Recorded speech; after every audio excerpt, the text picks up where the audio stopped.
What's up everybody, Mathias here from Crownseeker Studios. Today we are going to do a mix rundown of my band song called Dishearten. And this video is specifically aimed towards a mixing group on Facebook called A Mix a Month. You should check that group out. It's run by my good friend Roloff, and basically we're a bunch of people, like I think it's up at 300 people right now, who mix the same song together each month. So it's a new song each month, and basically everyone mixes it and provides feedback for each other in the comments, and it's a really nice community. And if you want to grow and become a better mixer, I highly advise you to check that group out and try it out for yourself and see if you enjoy it. Before we get to this video, I just want to let you know that in the description below I have a free FX pack for specifically designed for metal that you can just download. You just click the link, you type in your email address, and it should be sent right to you. No questions asked except for your email address. So without any further ado, I just want you to remember to click the bell notification. I'm not really sure where it is. It might be on my profile or under this video.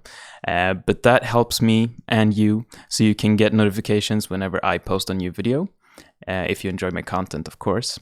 Also, please subscribe and leave a comment. That always helps me, and that helps YouTube and the algorithm to pretty much give me more traffic and help me reach out to more people so I can help them. So yeah, let's go. Let's check out this mix.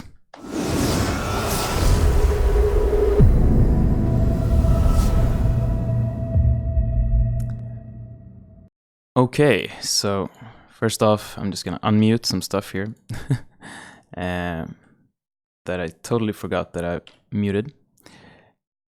Let's see here. Everything should be fine. Yes. Okay, so to my understanding, this mix has been quite the challenge for some of you because it has a ton of tracks. You have all the FX tracks and all the synth tracks and drum tracks and all of that. I understand. It's overwhelming. So basically, I'm going to run down this mix in the same order as if I were mixing it, probably.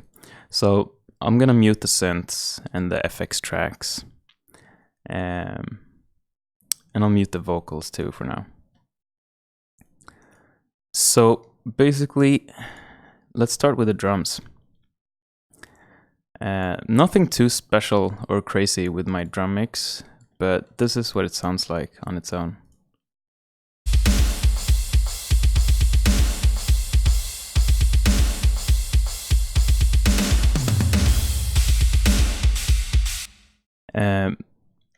So basically nothing too crazy here, but let's check out the kick first. All I did was remove some sub lows and remove some low end and low mids on some specific points that I pretty much felt was needed to give the kick some more space in the mix. Because if you check it out without this EQ,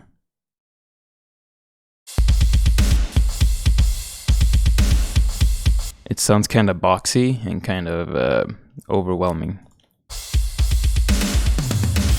And just a tiny boost here, or tiny boost, but a 5 dB boost around 9K for some for some high-end click in there.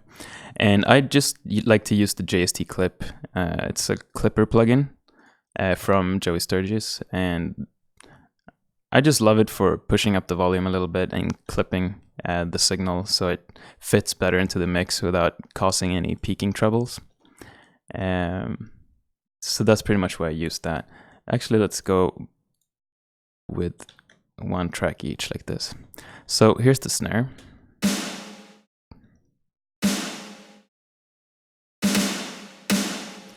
It sounds kind of wacky on its own, but it makes more sense in the mix, in my own opinion. But with the snare, I basically just did some similar stuff. Cut out some sub lows. This is probably some ringing frequency. Yep. Sorry if I killed your ears right now. Did not mean to pull it up that loud. And probably here's the... Sometimes when I find a ringing frequency in the low mids like this, typically I will try to find the octave for that ringing frequency. So basically the octave should technically be at 464 or 65 hertz kind of. But I think I went for the third octave and a little bit below it. Basically you can think about frequencies in terms of notes as well. And so usually if there's a ringing here, the ringing is gonna be on the octave as well, which would be 435 hertz, kind of. And so on and so forth. You just double the number pretty much and you find the octave. If you didn't know that, that can be interesting to know. And I just dipped out a little bit of the harsh top end in this snare. And then I used the clipper again to boost some volume and cut off the peaks. Then I like to use FabFilter Saturn, which is a saturator plugin or a multiband saturator plugin. I typically don't use the multiband function too much. It depends what I'm using it for. But I just like to put on some clean tube and pull the frequency feedback to about 1K or 800 hertz. And I just like to push up the mids a little bit and push up the presence a little bit to make sure that the snare really kicks through the mix or punches through the mix much better. And I usually put on a separate reverb for my snare drum when I'm working with samples specifically. Just because I want to have a separate control for my snares reverb.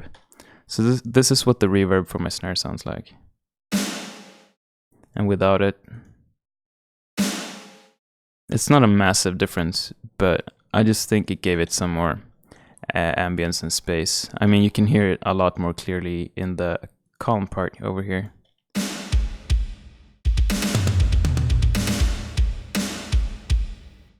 But I didn't go too crazy with the reverb for the drums, honestly. And then my cymbals, pretty crazy moves here on this one.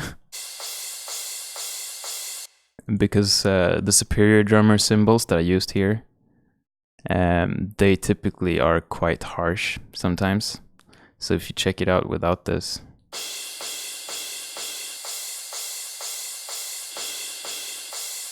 I removed quite a bit of stuff here. I went pretty hard on these cymbals, I must say.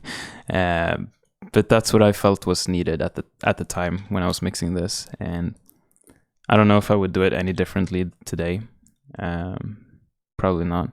For the left crash, I did a little less crazy stuff, but it's mostly because it's an accentuator crash that I use for, well, making certain sections hit harder and feel more full. The China, I didn't go too nuts with either, I think. No, I just compressed it a little bit. And here I actually went with compression before EQ, which is something I do sometimes if I want to be able to tell which frequencies to dip out much more clearly. I like to put a compressor before the EQ. So here I just dipped out some harshness and probably some ringing stuff here.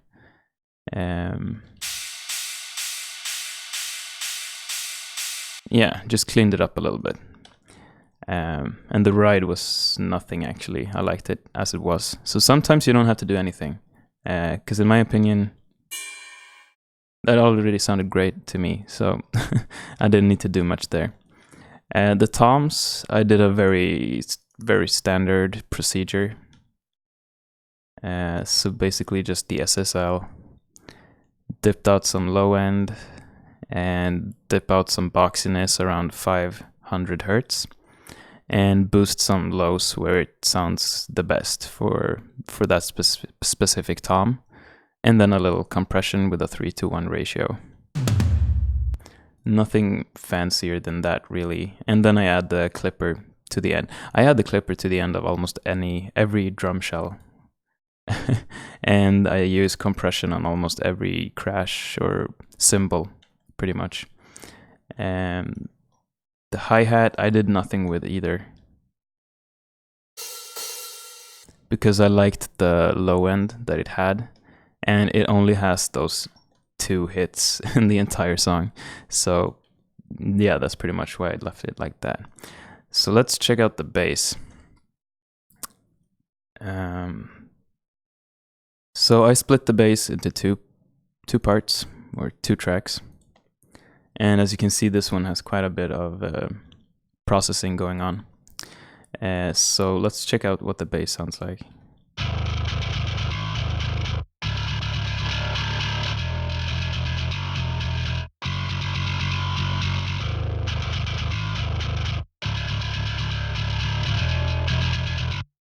So yeah, nothing too fancy here either, but it fit the song. So this is my low track. And this one pretty much only represents the sub bass and the low mids, or the lows. So I use Grind Machine, which for the amp sim, and the cab impulse loader. It's the same thing. And I love this one. I highly recommend it if you dig, if you use amp sims, pretty much. This one is very cheap, and you can get super great tones out of it. So I just use a custom cab impulse, third-party one at least, and then I just use the built-in bass amp called Bassmaster, and that's pretty much what I did. And for the low track, I typically pull up the bass a little bit on the amp and take down the mids and the treble, and I usually keep presence where it is. This is just to boost the bass a little bit and remove some unwanted parts of the sub bass that you don't really need, because the high track or the grit track is gonna provide with all of that information anyways, so there's no point in having that there. Then I just put an EQ, pretty much just filtering out some sub frequencies, and then everything above 130 hertz on this one. For this, to determine that, I usually just seriously go like this.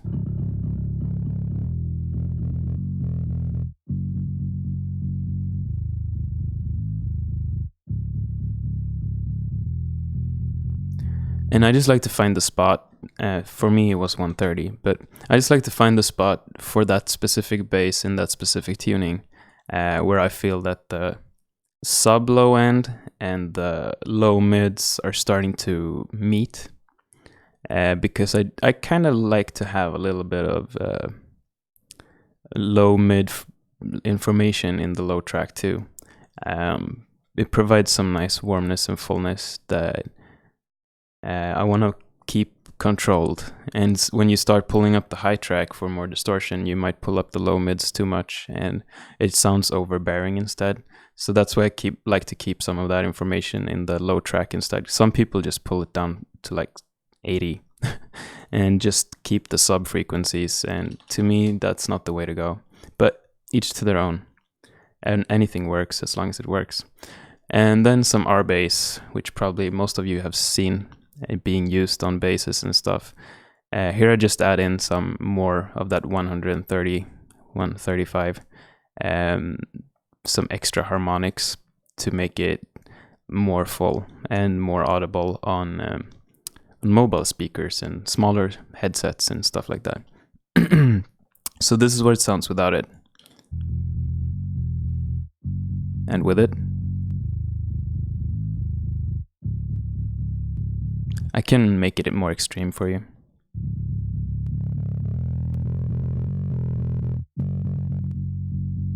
So it helps quite a bit actually, even if it's very subtle.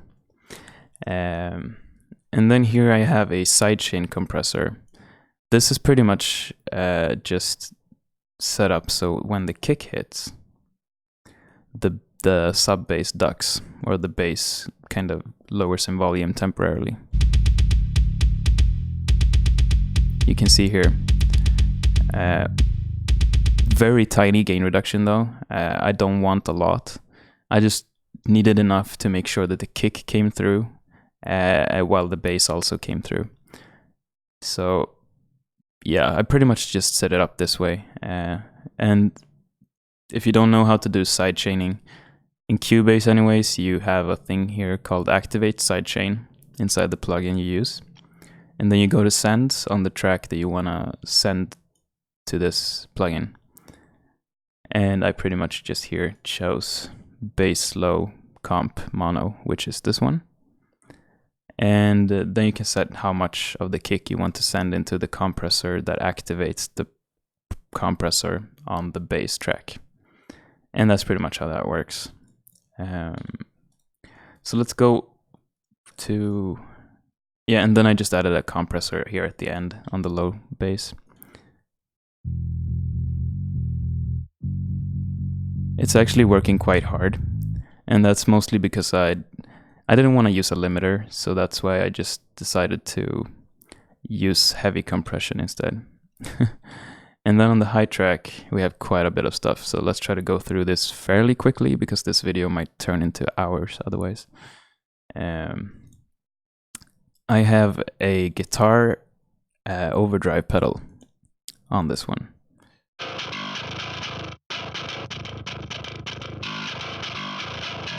And I use this one because I like the bite that it gives.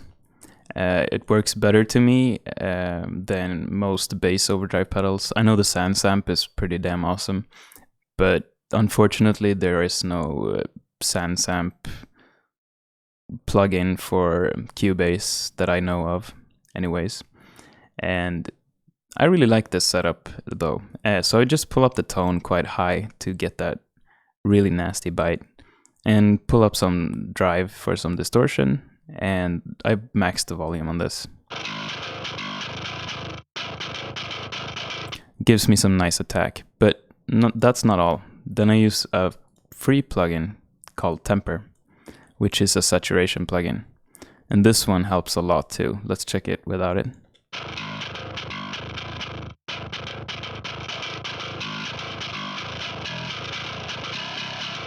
So this plugin is awesome. I use this plugin a lot for different purposes. But you can do so many types of vibes with this one. And you can get really heavy saturation that increases the transients and pick attacks and all of that stuff. And you can also get very smooth saturation that's nice for vocals and stuff like that.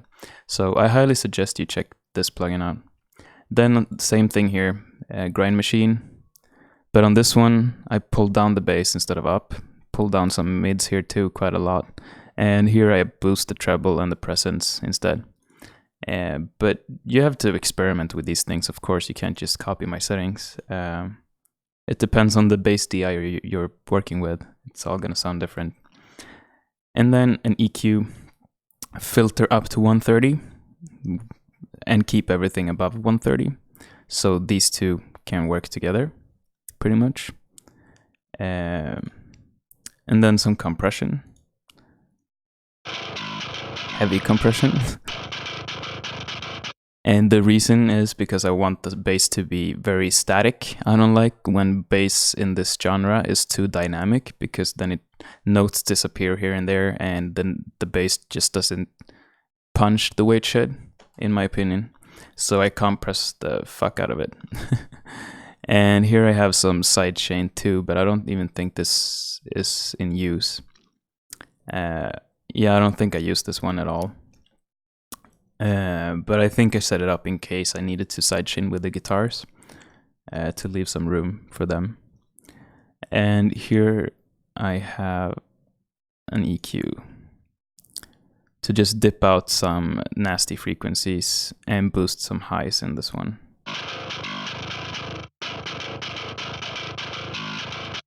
Just to give it some clarity. And then on top of that, on my bass bus, I have another compressor doing very light compression, just to keep them kind of glued together a little bit. Glue together these two.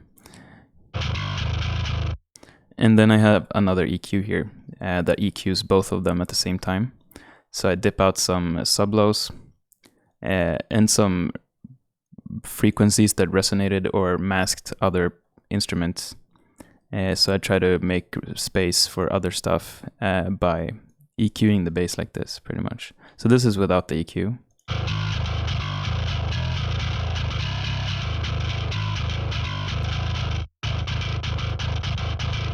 So basically just cleaning up some unwanted frequencies that were just causing troubles, pretty much. So let's move on to the guitars. And here I actually went with the tone that I set for the pre-pro version of this song. And this was a decision we made because we liked the vibe of the guitars. Even though the sound wasn't ideal, we just liked how everything was. And we were scared of losing that by changing tones or anything like that, or even re-recording the song properly. So that's why we kept the demo guitars, honestly. So this is what they sounded like without any processing.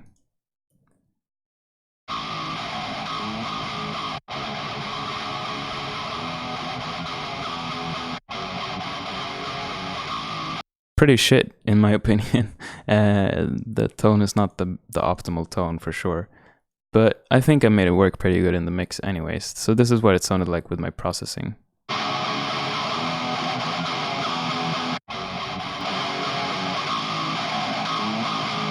Because it gels pretty good with the bass.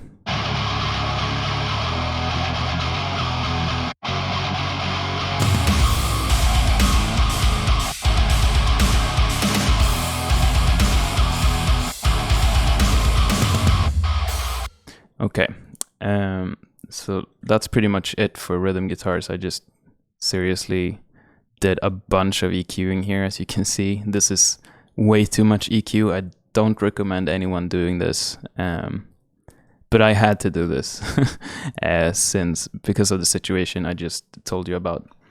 But yeah, I don't recommend doing this unless you really know what you're doing, because you can really, really mess things up. So maybe just dip out 2 or 3 places at max, and not like 6 or whatever that I did. And just some filtering, and you should be good. Make sure to choose a nice tone to start with, so you don't have to do such extreme movements. And then I just added some compression to my guitars. Sorry, my project is very heavy for recording at the same time, I think. So that's why it's lagging sometimes. Okay.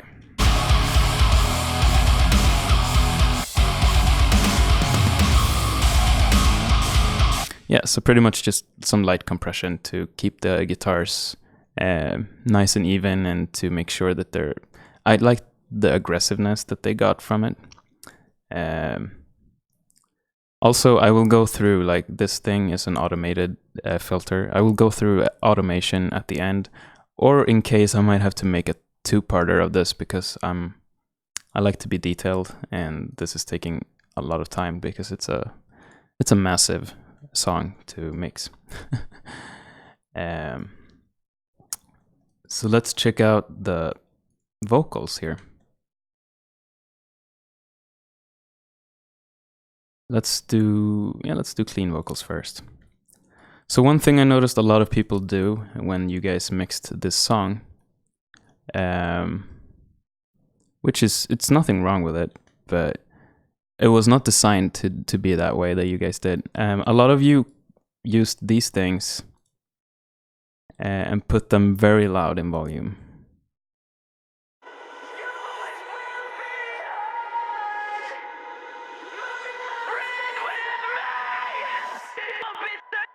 And these are supposed to be background elements, pretty much. Let's activate the synths for now.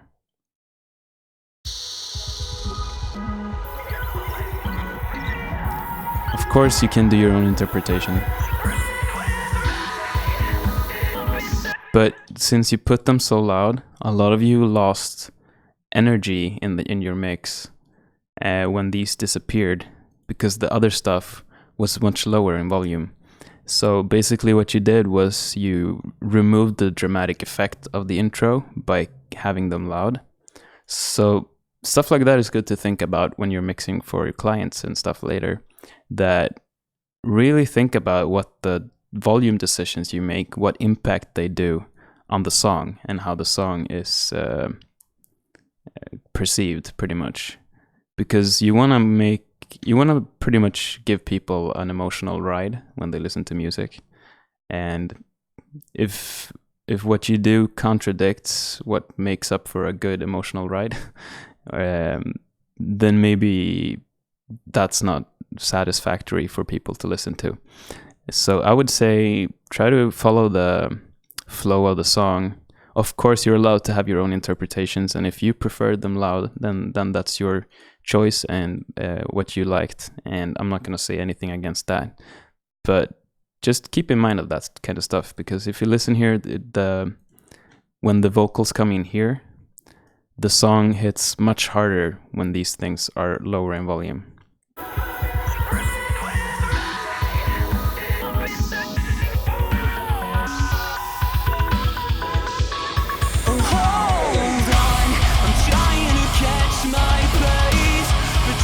So that's good to think about. So let's move on to actually finding out how the vocals were mixed. So basically, my lead vocal, clean vocal, I use gain reduction by Joey Sturgis as well. It's I would say it's more of a limiter than a compressor, but it's called a compressor. So, but it does wondrous things to the vocal, really. I mean, without it. Hold on, I'm trying to catch my pace. It really brings it up there without having to use like 2 compressors or 2 limiters or whatever to get the same sound. It just takes a lot of time and hassle off of my end, which I like. I like anything that can save me time. So this is a great plugin if you don't have it. And I just pulled down the body a little bit to remove some low mids and lows in the vocal already from the start. And then I use a de-esser. I like the FabFilter Pro DS. It's honestly the best de-esser I've ever used. And I just filter it at 6K to 14K to remove some sizzling SS in the vocal. So this is without it. Oh, hold on, I'm trying to catch my pace, but you wouldn't see. And with it. Trying to catch my pace, but you wouldn't see all the progress I've made. So I think that one clears out the worst parts of the SS, but still keeps the S, so it doesn't sound like I'm lisping, which is a huge win for me, because I've had issues with other de-essers that they make the vocal sound lispy or kind of muffled. So it was really hard to work with them and get rid of the SS properly. So that's why the Pro DS is just awesome. And then for EQ, I filter out a lot of low end in my clean vocal for this track. Mostly because this track already has a ton of low end. Bass, drums, guitars, and all that stuff just brings in a lot of low end. So you don't need that much low end in the vocal in a song like this. And then I dip out some low mids where the room that I recorded the vocals in sounded kind of boxy or like a tin can or something. And usually there is some harshness in my room around 1.1K and also around 3.6K. So I just dipped that out, and that's pretty much all of my EQing decisions. So this is with and without the EQ. Let's turn off that stuff. Oh, hold on, I'm trying to catch my pace, but you wouldn't see all the progress I've made. And I can actually boost the frequency so you can hear them properly, what I was looking for. Hold on, I'm trying to catch my pace, but you wouldn't see all the progress. You hear that kind of boxy, almost, it sounds like you're closed into a small room. Hold on, I'm trying to catch. I don't like that frequency, so that's why I pulled that down. And for this one, this is a more harsh frequency, I'd say. Oh, hold on, I'm trying to catch my pace, but you wouldn't see. It's like a harsher version of this one, and as you can see, like I told you before about octaves, this is almost the octave of this one, which is why I dipped that out too. And here you can check this one. This is the harsh one. Oh, hold on, I'm trying to catch my pace. So yeah, that's why I cut that out. And I can actually just do this. Okay, there we go. So basically you don't want to cut out too much from a clean vocal or a vocal at all.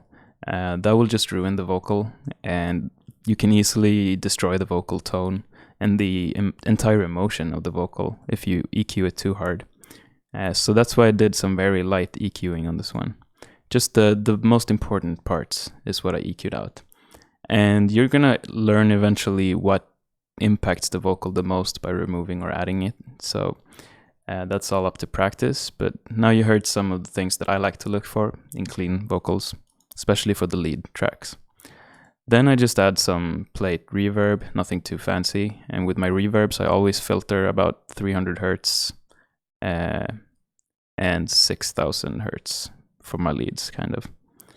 And then you can play with the room size and all that. It depends on the song. Then I just like to use edge delay, just a 1/4 delay. And I have mine at about 22 in mix, or in the wet signal. And here I also do some high pass, up to almost 500 hertz on this one. And my low pass down to almost 3K. I always turn off the analog. This only introduces noise anyways. I don't think it sounds very well when it stacks up a lot of these plugins. And this is what my delay sounds like. Hold on, I'm trying to catch my pace, but you wouldn't see all the progress I've made.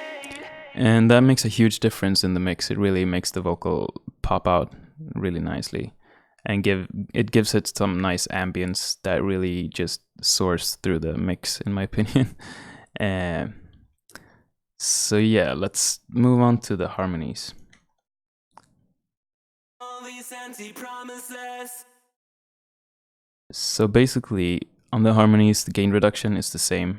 I use the same compression method, the same de-essing method. The only thing that's different here is my EQing. So here I dip out some more low end than I did on the lead track. And I take out some room noise in this one too, and some harsh frequency here. And then I just boost with a high shelf around 9K, just to give the harmonies some more air so they can stick out even through a dense mix like this. Even though I keep them at a fairly low volume, you can still hear them, which is the point. And same here. When all I asked for was for you to pull me out of this grave. Here I do a very similar thing. I filtered out some more low end here because these are my low harmonies, and since it's such a low end heavy song, that's what they needed to stick out. And let's move on to my dubs here, which are my screaming extras behind Paul. Harvest your life. My day has been. Let's take a better place here.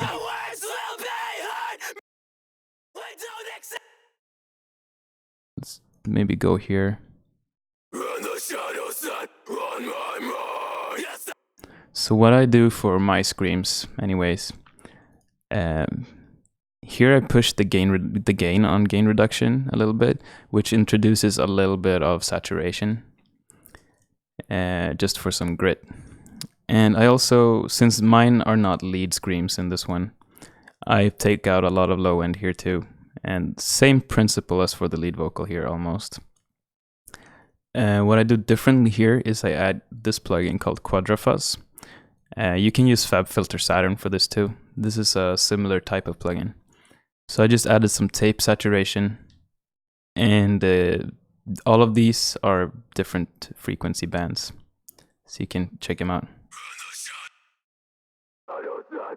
So I just, set them up differently for what I thought sounded good. Gave them some extra grit and distortion, so you can check it out without the quadrifuzz. And with it. I just like that it gives it more presence and energy, and it kind of clears up the low end a little bit too.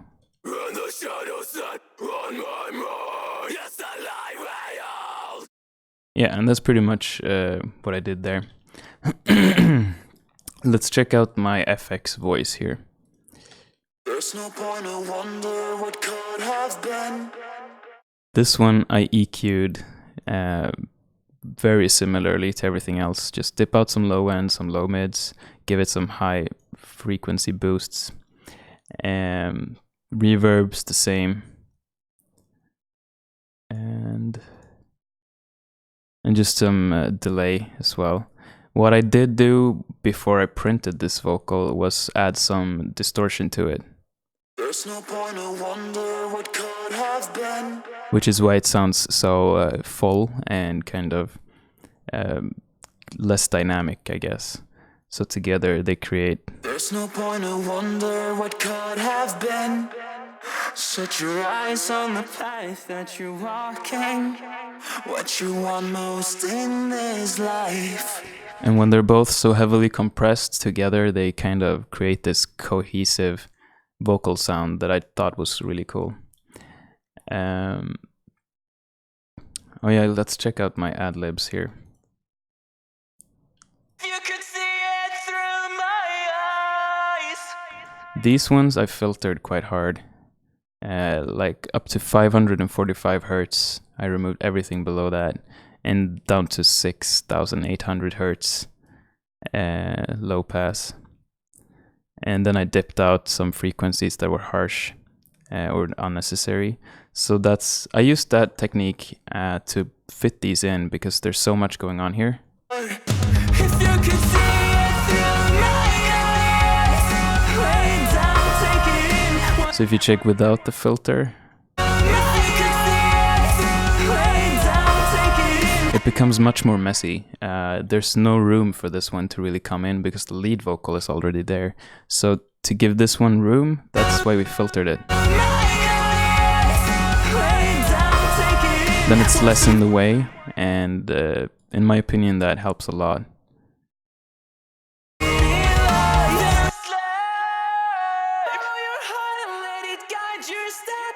And this one is very auto-tuned for actually a purpose. It was more because I liked it. So yeah, that's why I did the filtering on those. Let's move on to Paul's screams, or let's just do the choir first. And I think I'm just gonna make a part 2 because this is gonna be very long. So let's do the choir and then jump to part 2. Otherwise, yeah, it's gonna be hell to go through all of this video. So, here's what the choir sounds like. Now I know you got one track with all of these. You only got like a choir stereo track, I think. But that's because I didn't want to give you this nightmare of tracks right here just for a choir.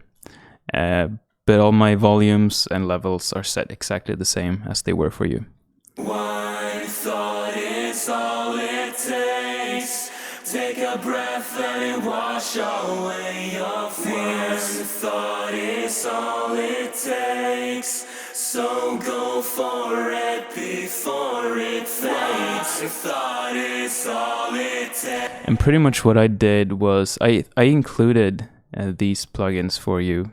I think they were already on the track when you got it. I just filtered out some stuff, and then I made a choir bus where I compressed them to make sure that they kind of glued together all the voices. I thought it's all it takes. Take a breath. Very light compression, like super light. And then I added a de-esser, filtered out where I wanted it to focus on. And then with an EQ here, I just filtered out more low end. Let's check out with and without it. It's all it takes. Take a breath, let it wash away. So here I dipped out some low mids because they were kind of messy. You can hear that, it's very messy. And then I dipped out some 1K for also some messy sounding stuff. Also kind of harsh. And then I made a very narrow Q here to dip out the harshest stuff. And then I boosted quite a bit of high end here for some air and presence in the choir. One thought is all it takes.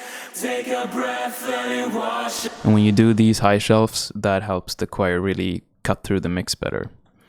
And then I used a chamber vintage verb.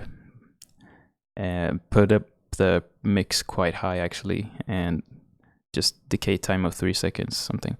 This stuff is not that important though. I mean, that's up to taste. So yeah, let's cut away here and move on with this mix in the next part because it's so much to cover, and I don't want this video to turn out to be like 1 hour or something. Thank you for watching. Hope this is somewhat valuable to you, and hopefully it hasn't been a completely boring video. So take care, see you in the next part, and bye-bye.